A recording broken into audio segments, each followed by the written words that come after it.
Hey grown-ups, I have something exciting to share with you. There's a brand new kids podcast out now that I think you're going to love. It's called Mysteries About True Histories. This show is perfect if you love adventures, solving riddles, and maybe even some wacky math problems. But I need a little help from some new friends to tell you more. Max and Molly, take it away. From the creators of Who Smarted, Starglow Media, comes a brand new podcast called Mysteries About True Histories. Does that sound serious enough?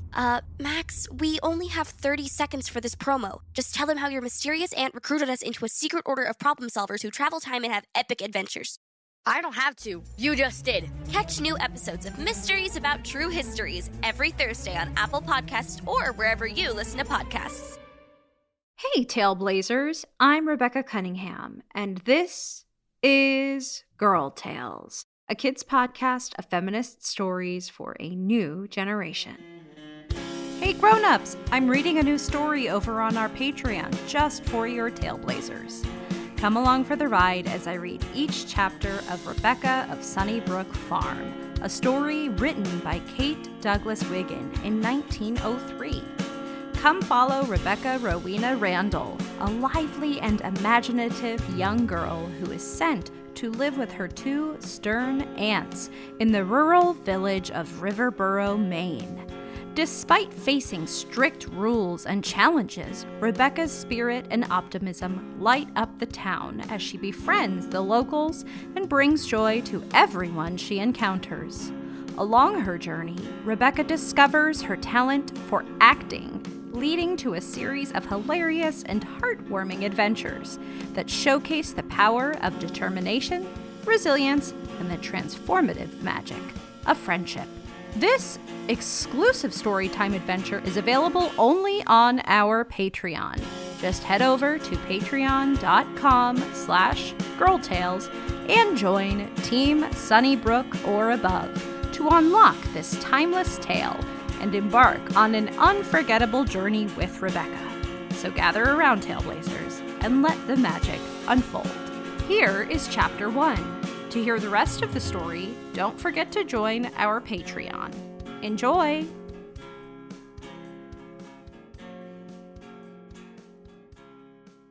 This is Rebecca of Sunnybrook Farm by Kate Douglas Wiggin. Chapter 1, We Are 7. Enjoy!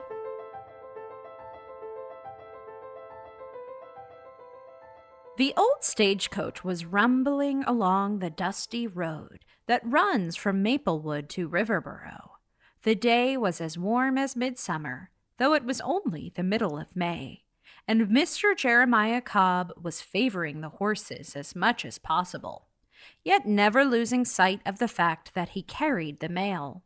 The hills were many, and the reins lay loosely in his hands as he lolled back in his seat and extended one foot and leg luxuriously over the dashboard. His brimmed hat of worn felt was well pulled over his eyes, and he revolved a quid of tobacco in his left cheek.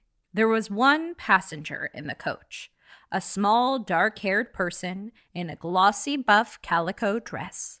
She was so slender and so stiffly starched that she slid from space to space on the leather cushions, though she braced herself against the middle seat with her feet and extended her cotton-gloved hands up on each side, in order to maintain some sort of balance. Whenever the wheels sank further than usual into a rut, or jolted suddenly over a stone, she bounded involuntarily into the air, came down again, pushed back her funny little straw hat, and picked up or settled more firmly a small pink sunshade, which seemed to be her chief responsibility, unless we accept a bead purse, into which she looked whenever the condition of the roads would permit, finding great apparent satisfaction in that its precious contents neither disappeared nor grew less. Mr. Cobb guessed nothing of these harassing details of travel, his business being to carry people to their destinations, not necessarily to make them comfortable on the way. Indeed, he had forgotten the very existence of this one unnoteworthy little passenger. When he was about to leave the post office in Maplewood that morning, a woman had alighted from a wagon and, coming up to him, inquired whether this were the Riverboro stage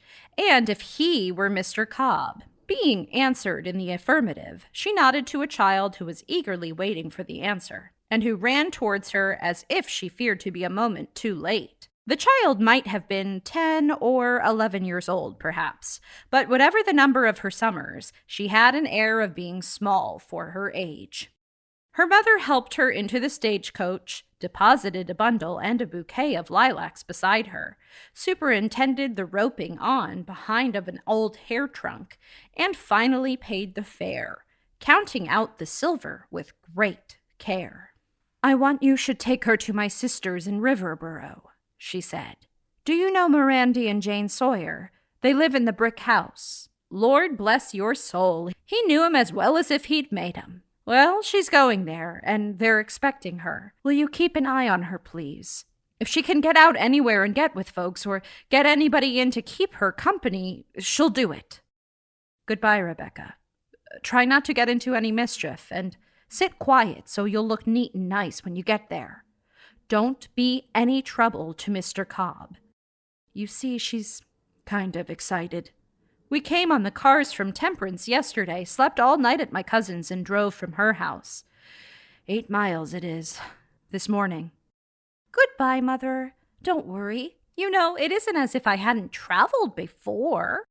The woman gave a short, sardonic laugh and said in an explanatory way to Mr. Cobb, "She's been to Wareham and stayed overnight. That isn't much to be journey proud on." "It was traveling, Mother," said the child eagerly and willfully. "It was leaving the farm and putting up lunch in a basket, and a little riding, and a little steam cars, and we carried our nightgowns." "Don't tell the whole village about it if we did," said the mother, interrupting the reminiscences of this experienced voyager. "Haven't I told you before," she whispered in a last attempt at discipline, "that you shouldn't talk about nightgowns and stockings and things like that in a loud tone of voice, and especially when there's menfolk around?" "I know, Mother, I know, and I won't. All I want to say is—" Here Mr. Cobb gave a cluck, slapped the reins, and the horses started sedately on their daily task. "All I want to say is that it is a journey when—" The stage was really underway now,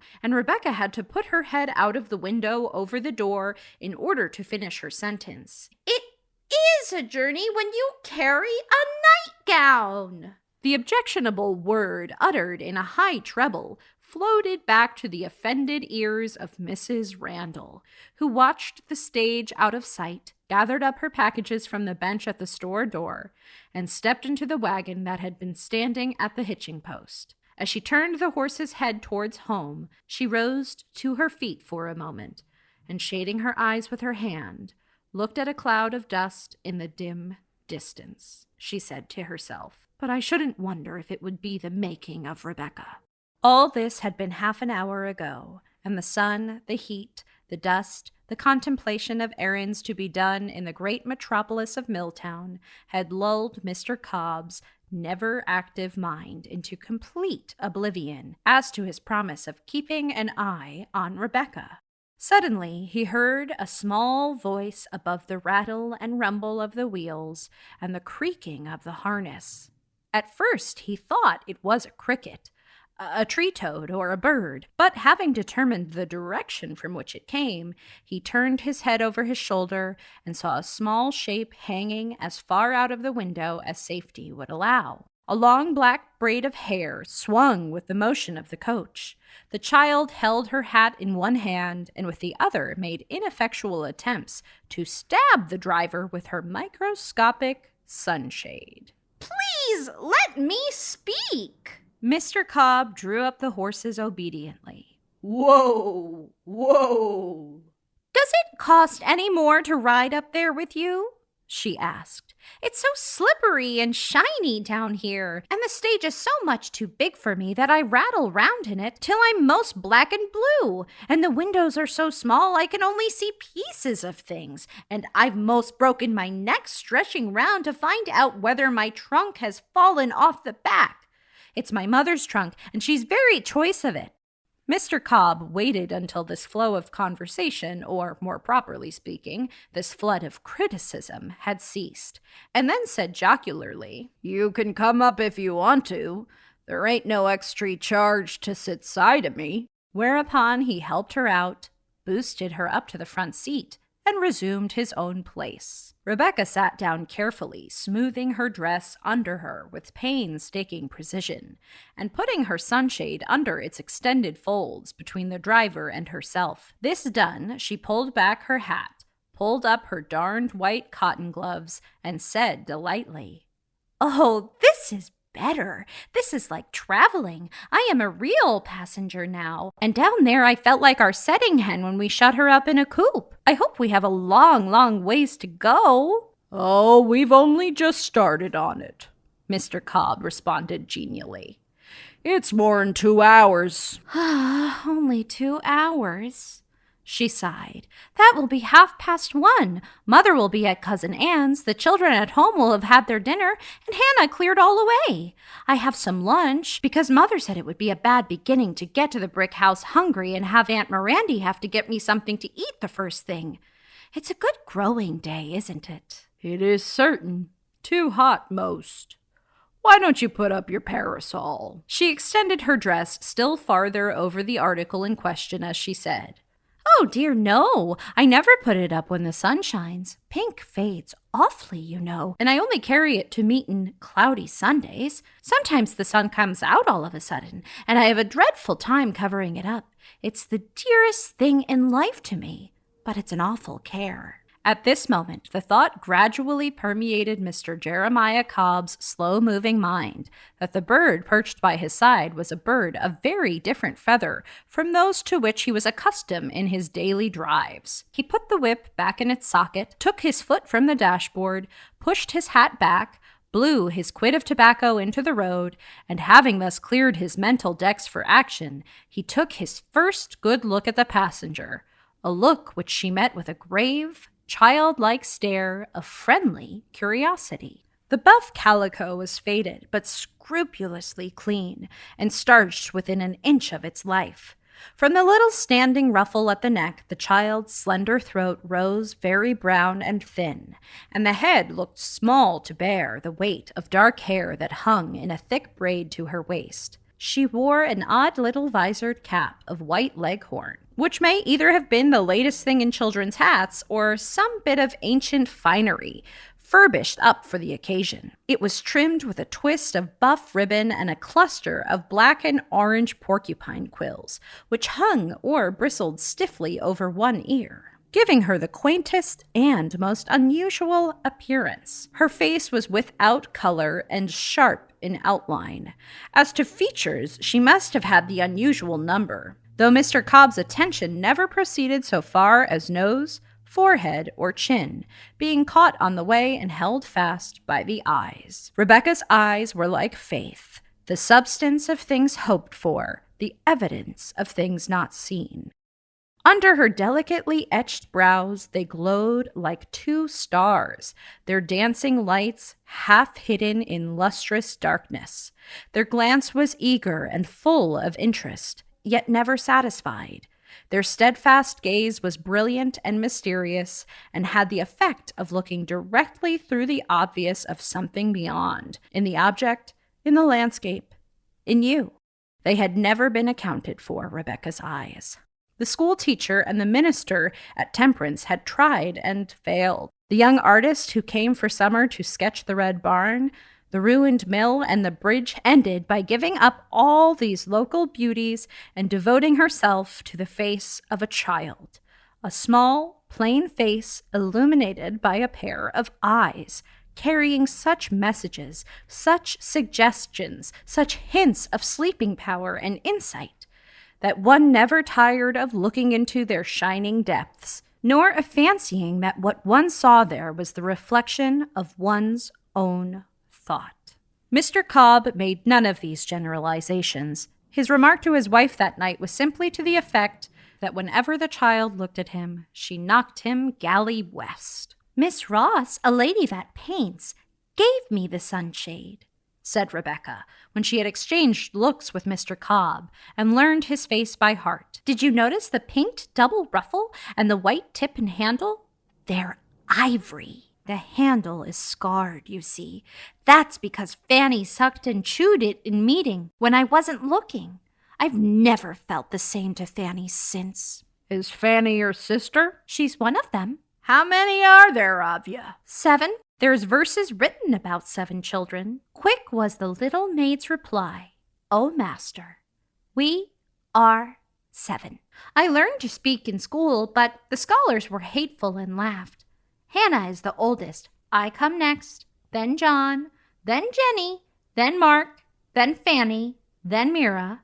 "Well, that is a big family." "Far too big, everybody says," replied Rebecca with an unexpected and thoroughly grown-up candor that induced Mr. Cobb to murmur, "I swan," and insert more tobacco in his left cheek. "They're dear, but such a bother, and cost so much to feed, you see," she rippled on. "Hannah and I haven't done anything but put babies to bed at night and take them up in the morning for years and years. But it's finished. That's one comfort. And we'll have a lovely time when we're all grown up and the mortgage is paid off." "All finished? Oh, you mean you've come away?" "No, I mean they're all over and done with. Our family's finished. Mother says so, and she always keeps her promises. There hasn't been any since Mira, and she's 3. She was born the day Father died. Aunt Miranda wanted Hannah to come to Riverboro instead of me, but Mother couldn't spare her. She takes hold of housework better than I do, Hannah does. I told Mother last night if there was likely to be any more children while I was away, I'd have to be sent for. For when there's a baby, it always takes Hannah and me both, for Mother has the cooking and the farm." "Oh, you live on a farm, do ye? Where is it? Near to where you got on?" "Near? Why, it must be thousands of miles. We came from Temperance in the cars. Then we drove a long ways to Cousin Anne's and went to bed. Then we got up and drove ever so far to Maplewood, where the stage was. Our farm is a way off from everywheres. But our school and meeting house is at Temperance, and that's only 2 miles. Sitting up here with you is most as good as climbing the meeting house steeple. I know a boy who's been up on our steeple. He said the people and cows looked like flies. We haven't met any people yet, but I'm kind of disappointed in the cows. They don't look so little as I hoped they would. Still, brightening, they don't look quite as big as if we were downside of them, do they? Boys always do the nice, splendid things, and girls can only do the nasty, dull ones that get left over. They can't climb so high, or go so far, or stay out late, or run so fast, or anything." Mr. Cobb wiped the mouth on the back of his hand and gasped. He had a feeling that he was being hurried from peak to peak of a mountain range without time to take a good breath in between. "I can't seem to locate your farm," he said, "though I've been to Temperance and used to live up that way. What's your folks' name?" "Randall. My mother's name is Aurelia Randall. Our names are Hannah Lucy Randall, Rebecca Rowena Randall, John Halifax Randall, Jenny Lind Randall, Marquis Randall, Fanny Ellsler Randall, and Miranda Randall. Mother named half of us and Father the other half, but we didn't come out even, so they both thought it would be nice to name Mira after Aunt Miranda in Riverboro. They hoped it might do some good, but it didn't. And now we call her Mira. We are all named after somebody in particular. Hannah is Hannah at the window binding shoes, and I am taken out of Ivanhoe. John Halifax was a gentleman in a book. Mark is after his uncle Marquis de Lafayette, that died a twin. Twins very often don't live to grow up, and triplets almost never. Did you know that, Mr. Cobb? We don't call him Marquis, only Mark. Jenny is named for a singer, and Fanny for a beautiful dancer. But Mother says they're both misfits, for Jenny can't carry a tune, and Fanny's kind of stiff-legged. Mother would like to call them Jane and Frances and give up their middle names, but she says it wouldn't be fair to Father. She says we must always stand up for Father, because everything was against him, and he wouldn't have died if he hadn't had such bad luck. I think that's all that there is to tell about us." she finished seriously. "Land o' Liberty, I should think it was enough," said Mr. Cobb. "There wasn't many names left when your mother got through choosing. You've got a powerful good memory. I guess it ain't no trouble for you to learn your lessons, is it?" "Not much. The trouble is to get the shoes to go and learn 'em. These are spandy new I've got on, and they have to last 6 months. Mother always says to save my shoes.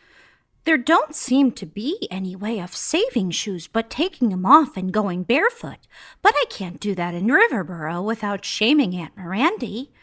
I'm going to school right along now when I'm living with Aunt Mirandy, and in 2 years I'm going to the seminary at Wareham. Mother says it ought to be the making of me. I'm going to be a painter, like Miss Ross when I get through school. At any rate, that's what I think I'm going to be. Mother thinks I'd better teach." "Your farm ain't the old Hobbs place, is it?" "No, it's just Randall's farm. At least that's what Mother calls it. I call it Sunnybrook Farm." "I guess it don't make no difference what you call it so long as you know where it is," remarked Mr. Cobb sententiously. Rebecca turned the full light of her eyes upon him reproachfully, almost severely, as she answered. "Oh, don't say that, and be like all the rest. It doesn't make a difference what you call things. When I say Randall's farm, do you see how it looks?" "No, I can't say I do," responded Mr. Cobb uneasily. "Now, when I say Sunnybrook Farm, what does it make you think of?" Mr. Cobb felt like a fish removed from his native element and left panting on the sand. There was no evading the awful responsibility of a reply, for Rebecca's eyes were searchlights that pierced the fiction of his brain and perceived the bald spot on the back of his head. "I suppose there's a brick somewhere near it," he said timorously. Rebecca looked disappointed, but not quite disheartened. "That's pretty good," she said encouragingly. "You're warm, but not hot. There's a brook, but not a common brook. It has young trees and baby bushes on each side of it, and it's a shallow, chattering little brook with a white sandy bottom and lots of little shiny pebbles. Whenever there's a bit of sunshine, the brook catches it, and it's always full of sparkles the livelong day. Don't your stomach feel hollow? Mine does. I was so afraid that I'd miss the stage I couldn't eat my breakfast." "You better have your lunch then. I don't eat nothing till I get to Milltown. Then I get a piece of pie and a cup of coffee." "I wish I could see Milltown. I suppose it's bigger and grander even than Wareham. More like Paris? Miss Ross told me about Paris.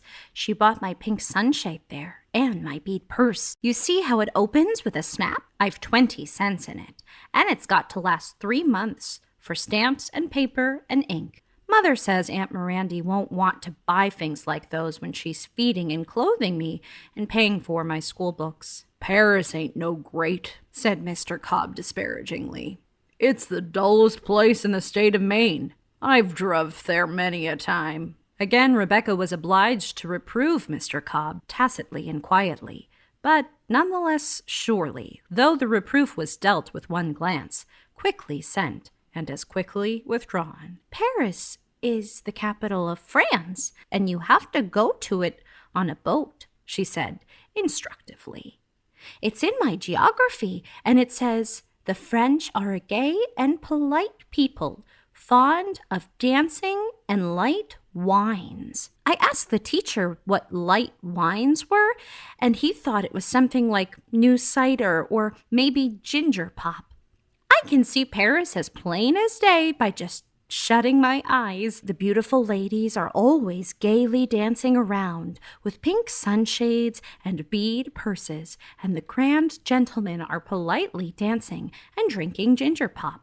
But you can see Milltown almost every day with your eyes wide open," Rebecca said wistfully. "Milltown ain't no great neither," replied Mr. Cobb, with the air of having visited all the cities of the earth and found them as naught. "Now you watch me heave this newspaper right into Miss Brown's doorstep." Piff! And the packet landed exactly as it was intended, on the corn husk mat in front of the screen door. "Oh, how splendid that was!" cried Rebecca with enthusiasm. just like the knife thrower Mark saw at the circus. I wish there was a long, long row of houses, each with a corn husk mat and a screen door in the middle, and a newspaper to throw on every one." "I might fail on some of them, you know," said Mr. Cobb, beaming with modest pride.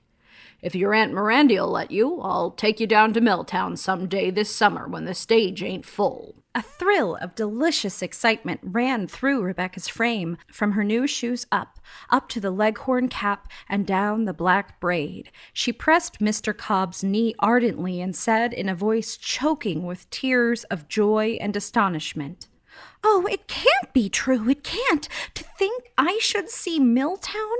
It's like having a fairy godmother who asks your wish and then gives it to you. Did you ever read Cinderella, or the Yellow Dwarf, or the Enchanted Frog, or the Fair One with Golden Locks?" "No," said Mr. Cobb cautiously, after a moment's reflection. "I don't seem to think I ever did read just those particular ones. Where'd you get a chance at so much reading?" "Oh, I've read lots of books," answered Rebecca casually. "Father's and Miss Ross's and all the different school teachers and all in the Sunday school library. I've read The Lamplighter and Scottish Chiefs and Ivanhoe and The Heir of Redcliffe and Cora, the doctor's wife, and David Copperfield and The Gold of Chicory and Plutarch's Lives and Thaddeus of Warsaw and Pilgrim's Progress and lots more. What have you read?" "I've never happened to read those particular books, but land. I've read a sight in my time. Nowadays, I'm so drove I get along with the Almanac, the Weekly Argus, and the Maine State Agriculturist. There's the river again. This is the last long hill, and when we get to the top of it, we'll see the chimbleys of Riverboro in the distance. 'Tain't fur. I live 'bout half a mile beyond the brick house myself." Rebecca's hand stirred nervously in her lap as she moved in her seat. "I didn't think I was going to be afraid," she said almost under her breath. "But I guess I am just a little mite. When you say it's coming so near." "Would you go back?" asked Mr. Cobb curiously. She flashed him an intrepid look and then said proudly, "I'd never go back. I might be frightened, but I'd be ashamed to run. Going to Aunt Mirandy's is like going down cellar in the dark. There might be ogres and giants under the stairs, but as I tell Hannah, there might be elves and fairies and enchanted frogs. Is there a main street to the village like that in Wareham?" "I s'pose you might call it a main street, and your Aunt Sawyer lives on it, but there ain't no stores nor mills, and it's an awful one-horse village. You have to go cross the river and get on to our side if you want to see anything going on." "I'm almost sorry," she sighed, "because it would be so grand to drive down a real main street, sitting high up like this behind two splendid horses, with my pink sunshade up, and everybody in town wondering who the bunch of lilacs and the hair trunk belongs to. It would be just like the beautiful lady in the parade. Last summer, the circus came to Temperance, and they had a procession in the morning. Mother let us all walk in and wheel Mira in the baby carriage because we couldn't afford to go to the circus in the afternoon. And there were lovely horses and animals in cages and clowns on horseback, and at the very end came a little red and gold chariot drawn by two ponies, and in it, sitting on a velvet cushion, was the snake charmer, all dressed in satin and spangles. She was so beautiful beyond compare, Mr. Cobb, that you had to swallow lumps in your throat when you looked at her, and little cold feelings crept up and down your back. Don't you know how I mean? Didn't you ever see anybody that made you feel like that?" Mr. Cobb was more distinctly uncomfortable at this moment than he had been at any one time during the eventful morning, but he evaded the point dexterously by saying, "There ain't no harm, as I can see, in our making the grand entry in the biggest style we can. I'll take the whip out, set up straight, and drive fast. You hold your bouquet in your lap and open your little red parasol, and we'll just make the natives stare." The child's face was radiant for a moment, but the glow faded just as quickly as she said, "I forgot. Mother put me inside, and maybe she'd want me to be there when I get to Aunt Mirandy's. Maybe I'd be more genteel inside, and then I wouldn't have to be jumped down and my clothes fly up, but could open the door and step down like a lady passenger. Would you please stop a minute, Mr. Cobb, and let me change?" The stage driver good-naturedly pulled up his horses, lifted the excited little creature down, opened the door, and helped her in, putting the lilacs and the pink sunshade behind her. "We've had a great trip," he said, "and we've got real acquainted, haven't we? You won't forget about Milltown?" "Never," she exclaimed fervently. "And you're sure you won't either?" "Never. Cross my heart," vowed Mr. Cobb solemnly, as he remounted his perch, and as the stage rumbled down the village street between the green maples, those who looked from their windows saw a little brown elf in buff calico sitting primly on the back seat, holding a great bouquet tightly in one hand and a pink parasol in the other. Had they been far-sighted enough, they might have seen, when the stage turned into the side dooryard of the old brick house, a calico yoke rising and falling tempestuously over the beating heart beneath, the red color coming and going in two pale cheeks, and a mist of tears swimming in two brilliant dark eyes. Rebecca's journey had ended. "There's the stage turning into the Sawyer girls' dooryard," said Mrs. Perkins to her husband. "That must be the niece from up Temperance Way. It seems they wrote to Aurelia and invited Hannah, the oldest, but Aurelia said she could spare Rebecca better, if it was all the same to Mirandy and Jane. So it's Rebecca that's come. She'll be good company for our Emma Jane, but I don't believe they'll keep her 3 months." That was Rebecca of Sunnybrook Farm, Chapter 1. We Are 7.